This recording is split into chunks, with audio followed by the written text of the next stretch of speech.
Štai čia matote vabalą, skarabėjų.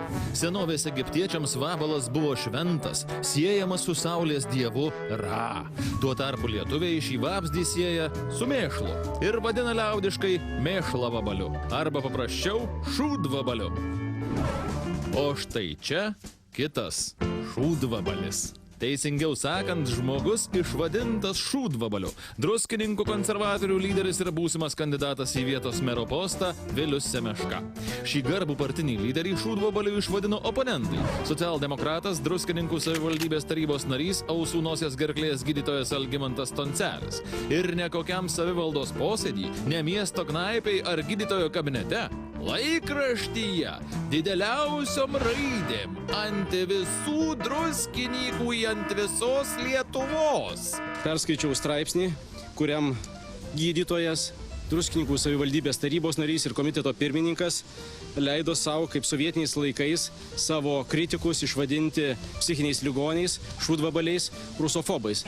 Štai kaip konservatorių Semeška laikraštyje Mano druskininkai tarkuoja socialdemokratas Toncelis. Cituojame. Mes juk didvyrių tauta. Paklausius šnekų tada sausio 13-ąją prie televizijos bokšto turėjo būti pusė druskininkų, bet nebuvo. Ir mūsų herojaus ten nebuvo, nes jis tiesiog pabėgo iš Lietuvos, o grįžo sulaukęs druskininkų atgimimo. Ir kaip tas vabalas skrabėjus, lietuviškai šūdvabalis, postringauja, remdamasis mandink marksistų iškreitų dialektinių neigimo dėsnių. Po tokio socialdemokrato akibrokšto konservatorius Vilius Semeška neteko žado. Šūdvabalis, nekoks dieviškasis egiptietiškasis skrabėjus. Šūdvabalis ne bet kas. Šūdvabalis tai... šūdvabalis. Įžeidimas, pažeidimas ir baisus nusikaltimas. Todėl ponas Vilius nutarė imtis priemonių, garbiai apginti. Kreipėsi į Druskininkų apylinkės teismą. Peržengė visas padorumo, etikos ribas, įžeidė pakankamai stipriai, pažemino, todėl teisme išsiaiškinsim. Tačiau prieš teismą Semeška nurūko į psichiatrinę pažymos, kad teismui parodytų, jog anas nei durnas, nei šūdvabalis, nei koks maniakas.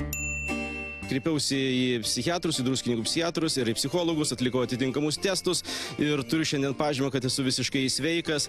Nes juk jeigu daktarai nepatvirtins, kad politikas psichiškai sveikas, vadinasi, jis šūdvabalis.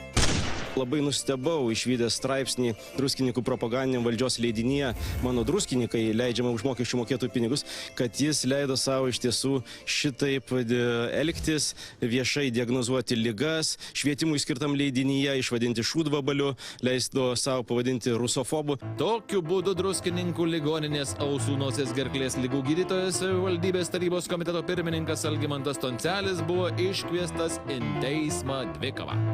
Advokatu ponas pasisamdė garsų į buvusį generalinės prokuratūros prokurorą advokatą Mindaugą Dūdą. Tuo tarpu pats tyliai vandens in burną prisisėmis.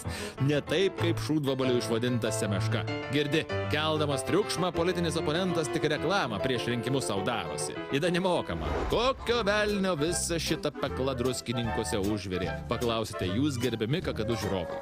Atsakome, kova dėl valdžios. Kuris padorus žmogus, politikierius, norėtų balotiruotis į mero kėdę, pavardžiuojama šūdvabaliu. Rinkiminių kovų pradžios pabaiga.